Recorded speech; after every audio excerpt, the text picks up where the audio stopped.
In the name of Allah, the most beneficent, the most merciful.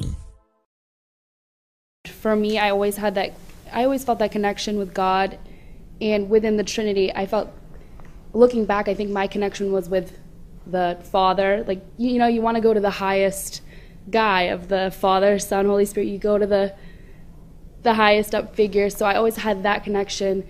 And, you know, my favorite part of church always was coming back after communion, and you pray and you say, like, bless my mommy and my doggy and everything. So I feel like I always had that spiritual connection. So when my family left the Catholic Church after the scandal with the Catholic priests and the boys, and a friend in high school introduced me to Islam, and I had just entered my freshman year of college in Virginia.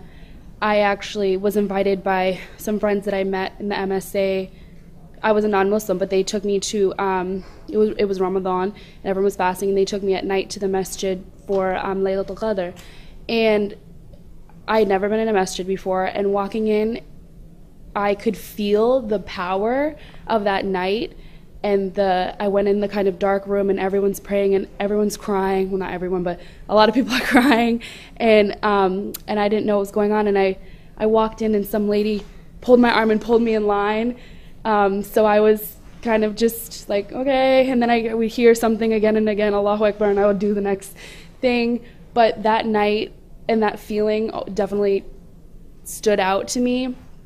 And that kind of pushed me to take the next step to further my own education for myself about Islam. I always tell people there was kind of two turning points. There was the Laylatul Qadr, which was like me feeling really that spiritual connection, and then there was my education.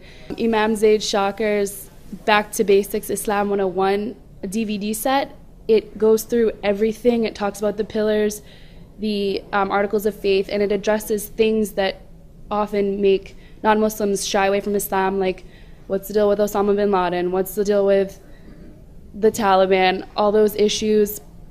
And he addresses them, and he's just, the way he talks, mashallah, he's a great speaker. And so you can tell he's so at peace with his life and his creator. So that really educated me on everything, and that was definitely that was what pushed me to say, okay, I am a Muslim, I need to do the next step and say the Shahada. So I did that at the masjid. Alhamdulillah, I'm not one of those stories where my parents wanted to kick me out. My parents, they saw that I was happy in high school, not so happy, kind of, not really. So when they saw that I was actually finding something that made me happy, of course they want that for me. My parents weren't that happy about the hijab. They didn't want me to wear the hijab, but they've gotten used to it. Alhamdulillah, I didn't think that would happen, but I just graduated from college, and I'm home, and they don't really make any more comments. It's kind of just they've accepted it, so alhamdulillah. And my mother and I are very close, and she actually has started buying me hijabs, so alhamdulillah. Like I said, the nights, not only Laylatul Qadr, but all of the nights after fasting, when everyone goes to the masjid and you can just feel that power of the night of praying Tarawih, that's the most special part of Ramadan for me, as well as the discipline in the day that I never realized I was so not disciplined. You really don't realize how much you take food and water for granted until every time you go to get some, you realize you can't. So that discipline, I feel, is very important for everyone.